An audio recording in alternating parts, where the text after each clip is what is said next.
Homer et Marge viennent tout juste de neutraliser le cuisinier suspect. Mais ils découvrent une vérité étonnante sur un autre bateau. Ils pensaient éliminer le mal, mais blessent des innocents. Voyons ensemble ce qui s'est passé. Ce jour-là, Homer et Marge étaient en train de bronzer sur un yacht. Devant la scène qui se présentait à eux, les deux étaient initialement décidés à jouer un jeu. Juste au moment où Marge baissait la garde, elle a soudain remarqué quelqu'un approcher en bateau à rame dans le lointain. Homer a attiré l'homme sur le yacht comme s'il pêchait. Ayant remarqué que l'homme avait l'air malade, Marge s'est mise à genoux pour lui essuyer le corps. Une fois que l'homme s'est senti mieux, Homer proposa de continuer ce qu'il venait de laisser en suspens. Marge cependant, n'était plus intéressée. Quand l'homme s'est réveillé, il s'est présenté en disant qu'il était le cuisinier du bateau. Un jour, un client avait commandé une tarte. Alors qu'il la laissait refroidir, il découvre que son employeur tente d'injecter du poison dans le gâteau, parce que l'employeur est trop fort. Il a été frappé à la tête par une bouteille et s'est évanoui. Quand il s'est réveillé, il a découvert que tout le monde d'autre sur le bateau était parti. Alors il a choisi de s'enfuir. Après avoir flotté en mer pendant plusieurs jours, il a rencontré Homer et Marge. Cependant, Homer doutait toujours que l'homme soit le meurtrier, tandis que Marge pensait que c'était impossible. En ce moment, le cuisinier a dit de l'extérieur qu'il avait cuit une tarte pour les deux.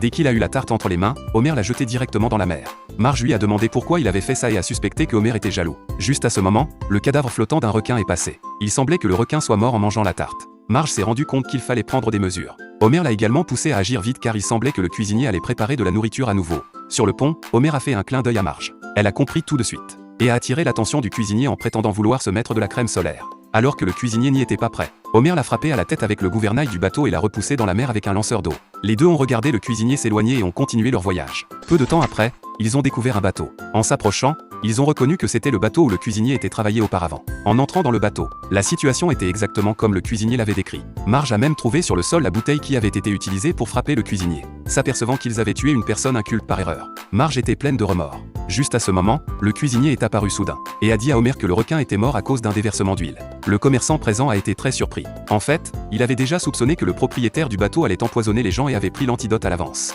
Homer a affirmé qu'il allait éliminer tout le monde présent, tandis que Marge ne pouvait plus supporter tout ça et a choisi de manger le gâteau empoisonné pour mettre fin à sa vie. En fin de compte, toute cette histoire n'était rien d'autre qu'une image imaginaire qui était venue à l'esprit de Maggie pendant qu'elle prenait un bain.